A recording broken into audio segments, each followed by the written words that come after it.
Coach Mangini, we'll start with you. You think this is going to be a problem for Cam Newton in Carolina with the Patriots under Bill Belichick? Yeah, I've said this all along. I said this before they signed him, that from a personality standpoint, it could be an issue. And now we're here, and you're hearing Kyle Love talk about how difficult it is to operate in that system, and it's not for everybody.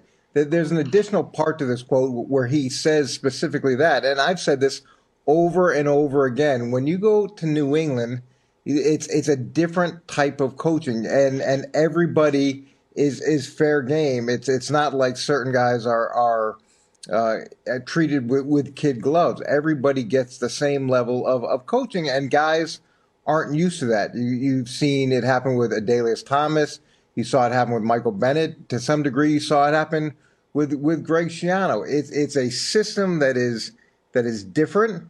It's hard. It's hard every single day, and not every person is equipped to deal with that. And it's going to be interesting, assuming Cam is healthy, to see how he does fit into that system and deals with that type of consistent hard coaching.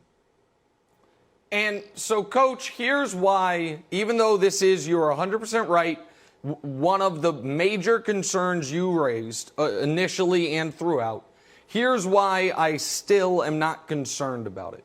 2 points. One is, to be fair to Cam, Kyle Love is a defensive tackle. And I only say that to say maybe it's true that in the full team meetings with Ron Rivera, Cam wasn't hardly criticized or picked at the way Belichick might do with his players. But Kyle Love has no idea whatsoever what it was like in the quarterback rooms with the quarterback coach, with the offensive coordinator, the type of scrutiny Cam was under. And I would imagine it was quite a bit because his last healthy year in Carolina, he successfully rebuilt his throwing motion. But let's just take this quote at face value. The reason that this is not a concern for me is because the way Belichick coaches is not some state secret. Everyone from Eric Mangini, who was there to see it, to Kevin Wilde's kids, who are now Patrick Mahomes fans, by the way, know that Bill Belichick is a tough son of a gun. That Bill Belichick's going to tell you whether you're Tom Brady or the 53rd guy on the roster, if you stink or not, or if you were bad in that game or on that play. And despite that, Cam chose to go there. And here's one thing we unequivocally know. It wasn't for the money. Cam's got buckets of money. All reports are he's done very well financially, on and off the field, and hadn't spent a ton of it. And they're paying him nothing. So Cam made the affirmative choice to go play for that man. And he's not a dope. And so he knows he's going to be coached differently, and he signed up for it, Coach. So I just want to kick it back to you quickly, Coach. Does that resonate with you at all, that even if this is not the way Cam has been coached previously, that maybe he wants to be coached that way? Maybe he knows he needs to be, or he just knows this is the cost of doing business if I'm going to be able to play for New England. Well, 100%. Everybody knows that it's hard, and everybody thinks that they understand what hard is. It's like running a marathon. You know a marathon is going to be hard, but until you do it, you don't really appreciate how hard it is. So tell us, now, Coach, the question is whether or not it's. Oh my God, it's so hard. But after my first few, I got used to it. But it's different in New England because it's every day, and even though you may go in with the mindset of this is something I can deal with, it's the question of whether or not you can deal with it day in and day out. And I'm not saying that Cam can't do it. I'm just saying if you're not used to this, it's a pretty big adjustment. And when you've been a star for a long time, and when you're used to one way of dealing with coaching, and suddenly you're thrust into a system that's radically different, it's a shock to the system. And we have seen other good players and good coaches who went in with their eyes wide open not be able to operate in that system successfully. So, Coach, I want to tell you this story. I don't know if you listened to the entirety of the Allen Iverson Fat Joe interview, but there was a good part in there where Iverson talked about – you haven't heard? Yeah, okay. Iverson talked about Larry Brown, and Larry Brown said, hey, I need you in my office. They come into the office and said, hey, I'm just going to kill you in practice today. I'm just going to destroy you. Anything you do, I'm going to destroy you. And please don't say anything. And Iverson agrees. They okay. They go out to practice, and Larry Brown is just on top of Iverson the entire practice. After practice, Iverson is like losing his mind. He's upset. It's a bad scene. Larry Brown asks the trainer, hey, can you go grab Iverson? Brings him in and sits him down. And Iverson's still furious. He feels like he's been sort of like really, treated unfairly. So Larry Brown apologizes and thanks him. He says, sorry I had to do that, but thank you. Now I have the entire team. Now that they saw me criticize you, now we can run the team together, and no one will ever say anything to me or challenge my authority because I was able to, treat you harshly in practice. And Iverson said, you're a genius. And then they rolled together to the finals. So the question is, long story, is part of Belichick's power the ability to criticize Tom? And since Tom's not there, does Belichick lose any authority?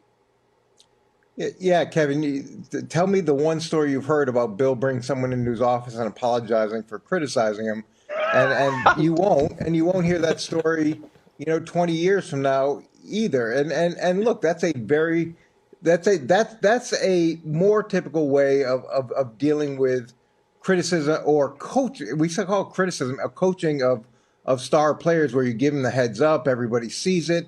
But players know what's really taking place. And one of the great things about New England is it is an egalitarian system. Everybody is treated the same. And guys appreciate that. Guys respect that. And when Tom Brady was there and everybody saw that the greatest player of all time was being treated the same way and was being coached hard and was being held to a high level and was accepting it, it made it easier for guys like Randy Moss or anybody else who came in, Corey Dillon, from a different system, to say, okay, well, if he's doing it, I can do it too. But now Cam is in that position that Tom was in, so it's radically different. They've never been in this space before, where the leader, the face of the franchise, the quarterback, now has to suddenly get used to the way this system has operated at a high level for a long time.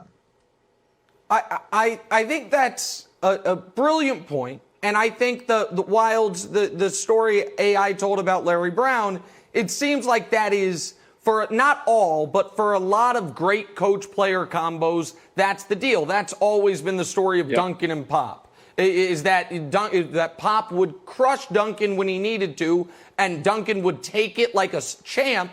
And so everyone knew, if he's after me, he's not playing favorites. So yes, Cam obviously has to, whatever diva ego that all of us have to differing levels, he's going to have to set that aside. But I do think, Coach, it's important to look at this from a different angle as well, which is, and this is not a shot at Ron Rivera, Cam has only played for one organization, one head coach, and one kind of philosophy.